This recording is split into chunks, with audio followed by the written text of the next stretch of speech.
Renungan Pagi, Christ Triumphant atau Kristus yang Menang oleh Ellen G. White, 25 Februari 2025. Mari kita berdoa. Bapa kami yang di sorga, Allah pencipta langit dan bumi, laut dan segala isinya, Allah yang maha besar, maha kuasa, sumber segalanya, yang kami sembah selalu melalui anak-Mu yang tunggal, Yesus Kristus. Terpujilah Yesus, anak Allah yang maha tinggi, yang adalah teladan yang agung bagi kami. Pada pagi hari ini kami bersyukur boleh bangun dan berbakti, dan sebagaimana membaca dan mendengarkan nasihat firman-Mu, kiranya ini menjadi pembaharuan bagi kami semua, agar meski tinggal di dalam dunia, tetapi kami bukan dari dunia, dan bekerja untuk menjangkau jiwa-jiwa. Beserta kami sepanjang perbaktian ini, kehendak-Mu yang jadi. Ampun kami akan dosa dan salah, karena kami berdoa hanya dalam nama Anak Allah yang tunggal, Yesus Kristus, yang adalah Tuhan dan Juru Selamat kami. Amin. Renungan hari ini akan dibacakan oleh Saudari Ashley Tambunan. Kepada Saudari Ashley, kami persilahkan. Selamat pagi. Renungan pagi kita pada hari ini tanggal 25 Februari 2025 berjudul Di Dunia Tapi Bukan Dari Dunia. Ayat inti kita diambil dari 2 Korintus 6 ayat 17. Sebab itu, keluarlah kamu dari antara mereka, dan pisahkanlah dirimu dari mereka, firman Tuhan. Dan janganlah menjamah apa yang najis, maka aku akan menerima kamu. Karena makin bertambahnya kedurhakaan, maka kasih kebanyakan orang akan menjadi dingin. Tetapi haruskah kita menutup terang kita karena hal ini? Maraknya kejahatan yang paling besar seharusnya menjadi saat kesungguhan terbesar umat Allah. Ketika Anda melihat kasih kebanyakan orang menjadi dingin, Anda harus berusaha untuk menunjukkan Kristus kepada dunia. Hukum dan Injil terjalin seperti benang lungsin dan pakan. Di sini kasih dan kesetiaan akan bertemu. Keadilan dan damai sejahtera akan bercium-ciuman. Kita ingin mencapai standar Allah. Allah memiliki hukum yang mengatur kecerdasan manusia, dan menurutinya adalah demi kebahagiaan kita. Kita harus mengasihi Allah. Kasih yang menuntun pada ketidaktaatan adalah inspirasi iblis. Kasih yang menuntun pada ketaatan adalah inspirasi sorga. Keluarlah kamu dari antara mereka, dan pisahkanlah dirimu dari mereka, firman Tuhan. Dan sekali lagi, tahirkanlah dirimu.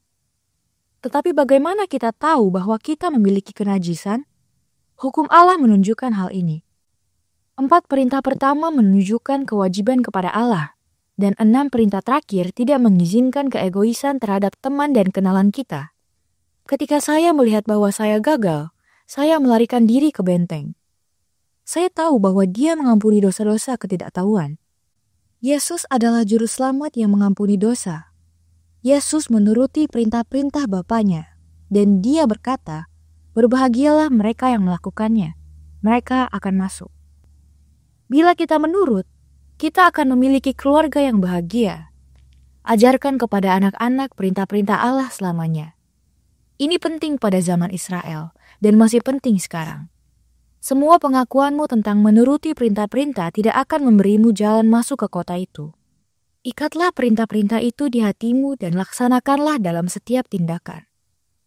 Tidakkah kalian mulai hari ini berusaha untuk mewakili Kristus kepada dunia? Kalian akan memiliki tempat berlindung. Kalian akan menjadi orang Kristen yang ceria. Kita telah cukup lama murung. Bukankah lebih baik kita keluar dari gua dan berdiri bersama Allah? Maka kita akan memiliki Kristus bersama kita, sehingga kita dapat berbicara tentang penebusan seperti yang dilakukan para murid ketika mereka telah bersama Yesus dan belajar tentang Dia. Bawalah terang Yesus, bawalah kepada sesamamu. Ketika kita membawa Kristus ke dalam pengalaman kita, akan ada kasih terhadap satu sama lain, akan ada pembukaan hati yang paling keras. Jika kita merendahkan diri kita dan memiliki kuasa pertobatannya setiap saat, kebenarannya akan membungkus kita. Dikutip dari manuskrip 27 1891 dalam Sermons and Talks 2 ke-97 dan 98. Terima kasih atas penata layanan Saudari Ashley. Tuhan Yesus memberkati. Selamat pagi saudaraku dalam Tuhan. Ada satu penjelasan yang menarik dari renungan pagi hari ini. Dikatakan dalam Christ Triumphant halaman 62 paragraf 2. Maraknya kejahatan yang paling besar seharusnya menjadi saat kesungguhan terbesar umat Allah. Ketika Anda melihat kasih kebanyakan orang menjadi dingin, Anda harus berusaha untuk menunjukkan Kristus kepada dunia. Kita memang diminta keluar dari dunia, tetapi bukan mengabaikan dunia, lalu pergi menghindari dunia dan menjadi hermit atau pertapa. Malah dengan kondisi kejahatan yang ada di dunia, seharusnya memotivasi kita untuk menyatakan Kristus kepada dunia. Roh Nubuat berkata dalam The Acts of the Apostles, halaman 467 paragraf 2. Melalui teladannya sendiri, Juru Selamat telah menunjukkan bahwa para pengikutnya dapat berada di dunia, namun bukan dari dunia. Ia datang bukan untuk menikmati kesenangan-kesenangan yang menyesatkan, untuk dipengaruhi oleh adat istiadatnya, dan untuk mengikuti praktik-praktiknya, melainkan untuk melakukan kehendak Bapanya, untuk mencari dan menyelamatkan yang terhilang. Itu sebabnya Yesus hidup antara mountain and multitude, atau gunung dan orang banyak. Yesus sering menyendiri berdoa dan bersekutu dengan Bapanya di gunung atau di alam, karena Yesus perlu kuasa dari Bapanya untuk menjangkau banyak orang di kota. Sebab kehendak Bapanya adalah mencari dan menyelamatkan yang hilang. Bahkan Roh Nubuat berkata dalam buku yang sama halaman 467 paragraf 3, bukan dalam kebebasan dari pencobaan, tetapi di tengah-tengah pencobaan, karakter Kristen dikembangkan. Terpapar pada penolakan dan pertentangan menuntun pengikut Kristus untuk lebih waspada dan berdoa dengan sungguh-sungguh kepada Sang Penolong yang perkasa. Pencobaan berat yang dialami oleh kasih karunia Allah mengembangkan kesabaran, kewaspadaan, ketabahan, dan kepercayaan yang dalam dan kekal kepada Allah.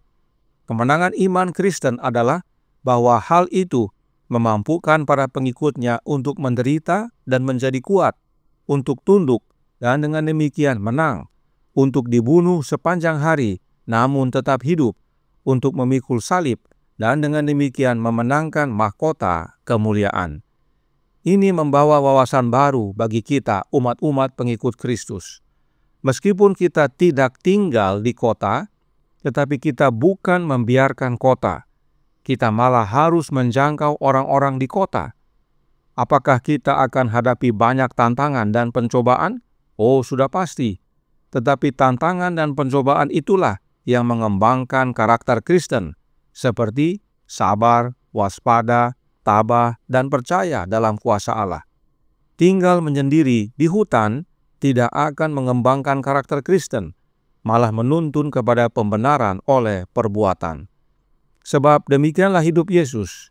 The Acts of the Apostles halaman 472 paragraf 1 menyatakan, untuk ini dia, yaitu Yesus, meninggalkan dunia yang tidak berdosa di sorga, 99 yang mengasihi dia, dan datang ke bumi ini untuk tertikam oleh karena pemberontakan kita, dan dia diremukkan oleh karena kejahatan kita. Yesaya 53 ayat 5. Dalam segala hal dia dibuat seperti saudara-saudaranya.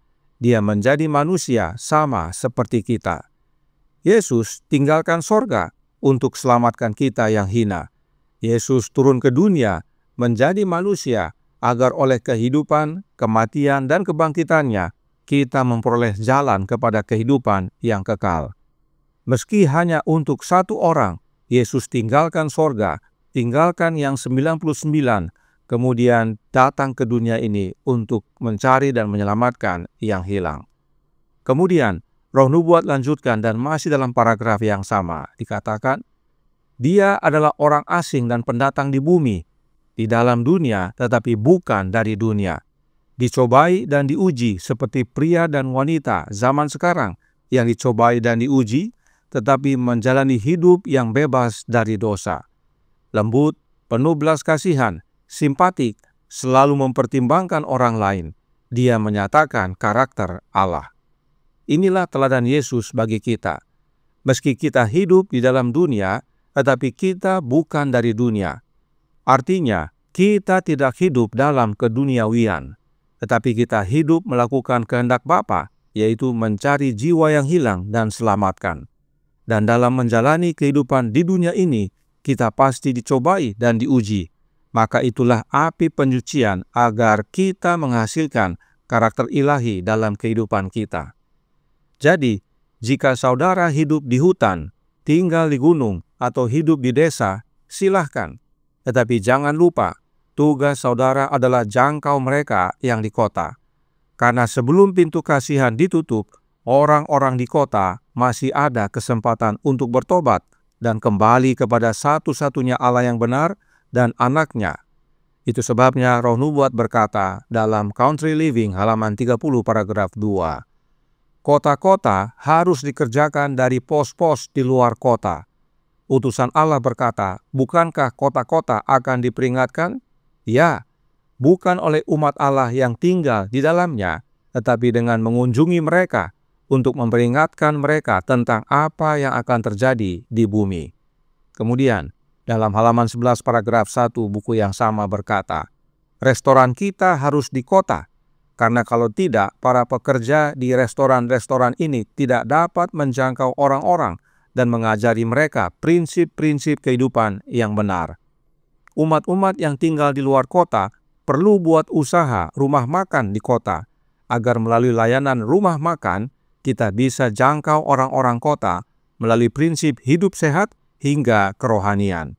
Dan masih dalam buku yang sama, halaman 31 paragraf 1 dikatakan, di kota-kota ini kita harus memiliki rumah ibadat sebagai peringatan bagi Allah, tetapi lembaga untuk publikasi literatur kita, untuk penyembuhan orang sakit, dan untuk pelatihan pekerja harus didirikan di luar kota. Kita perlu bangun gereja di kota agar melalui kehadiran gereja, kita dapat ingatkan orang-orang di kota akan Allah. Karenanya, saudaraku dalam Tuhan, manuskrip 21 tahun 1891 paragraf 28 berkata, tidakkah Anda mulai hari ini akan mencoba untuk menyatakan Kristus kepada dunia? Anda akan memiliki tempat berlindung. Anda akan menjadi orang Kristen yang ceria. Kita telah cukup lama murung. Bukankah lebih baik kita keluar dari goa, berdiri bersama Allah, dan kita akan memiliki Kristus bersama kita, sehingga kita dapat berbicara tentang penebusan, seperti yang dilakukan para murid ketika mereka bersama Yesus, dan belajar tentang Dia. Bawalah terang Yesus, bawalah kepada tetangga-tetanggamu. Tuhan memberkati, saya bawa dalam nama Yesus. Amin. Mari kita berdoa. Bapa kami yang di sorga, Allah pencipta langit dan bumi, laut dan segala isinya, Allah yang maha besar, maha kuasa, sumber segalanya, yang kami sembah selalu melalui anak-Mu yang tunggal, Yesus Kristus. Terima kasih atas nasihat untuk kami meski tinggal di dalam dunia, tetapi bukan dari dunia. Namun kami tidak mengabaikan dunia, malah seharusnya mencari jiwa-jiwa yang hilang di dalam dunia dan menyelamatkannya. Sebab demikianlah kehidupan Yesus. Dia datang ke dunia ini untuk melakukan kehendak Bapanya, yaitu cari yang hilang dan selamatkan. Karenanya tolong kami ya Bapa, karuniakanlah roh anak-Mu dalam hidup ini, dan biarlah kami semua yang percaya membuka hati agar Kristus berkuasa dalam hidup kami, menjadikan kami saksi-saksinya yang penuh kuasa, agar kami dapat menjangkau banyak jiwa di kota, membangun gereja, membuat usaha, dan melalui itu semua kami dapat menjadi saluran kebenaran bagi banyak orang. Beserta kami ya Tuhan sepanjang hari ini, kehendak-Mu yang jadi. Ampun kami akan dosa dan salah, karena kami berdoa hanya dalam nama Anak Allah yang tunggal, Yesus Kristus, yang adalah Tuhan dan Juru Selamat kami. Amin.